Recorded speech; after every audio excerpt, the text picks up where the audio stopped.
কারো উপর ঋণ রয়েছে, তো যার উপর ঋণ রয়েছে তার উপর কুরবানি আবশ্যিক হবে কি হবে না, সাথে সাথে এটাও বলুন পরিশেষে কুরবানি কার উপর ওয়াজিব। কোন ব্যক্তি যিনি কুরবানির যোগ্য, অর্থাৎ যদি কেউ মিডল ক্লাস ব্যক্তি হন আর ঘরে রুটিন সহকারে একেবারে মামলা চলছে, তাহলে সে ব্যক্তি কি কুরবানি করবেন নাকি করবেন না?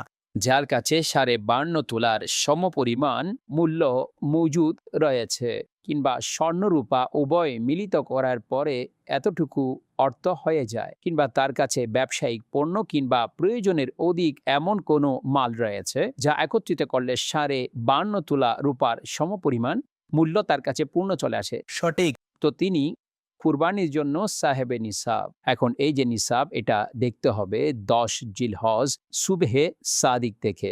এই সময় বিবেচনা করা হয়, অর্থাৎ আমরা যেটা প্রস্তুতি গ্রহণ করি সেটা 10 জিলহজের আগে আগে আগে আমরা প্রাণী কিনে নিয়ে আসি। জানা আছে কুরবানি করতে হবে আর কুরবানি ওয়াজিব, কিন্তু এটার ওয়াজিব হওয়ার যে শর্ত রয়েছে, অর্থাৎ কখন ওয়াজিব হবে, এই টাকা কখন তার কাছে থাকলে তখন কুরবানি আবশ্যিক হবে। তো এই সময় 10 জিলহজ সুবহে সাদিক থেকে 12 জিলহজ সূর্যাস্তের আগ পর্যন্ত, এই 3 দিনের মধ্যে যার কাছেই এই নিসাব পাওয়া যাবে আর সে ব্যক্তি যদি বালেগ হন, তাহলে তার জন্য একেবারে কুরবানি আবশ্যিক হয়ে যাবে। তো টাকার ব্যাপারে যেটা বলা হয়েছে সেটার ভিত্তি এটাই।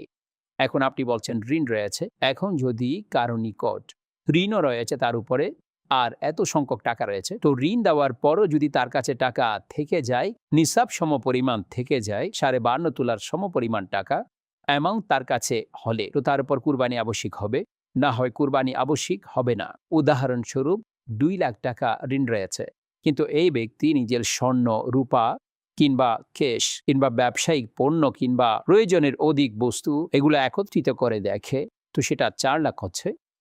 4 লাখের মধ্যে 2 লাখ ঋণের জন্য মাইনাস করার পরে কতটুকু বেঁচে আছে?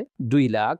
যেহেতু 2 লাখের সে এখন মালিক, তো এর উপর তার জন্য কুরবানি আবশ্যিক হবে সাহেবে নিসাব তিনি, অর্থাৎ 52.5 তোলা। রূপার চাইতেও বেশি তার কাছে সম্পদ মজুদ রয়েছে, কিংবা এতটুকু মালিকানা তার কাছে মজুদ রয়েছে। তো এই ভিত্তিতে প্রত্যেক ব্যক্তি তার মালিকানা দেখতে পারেন।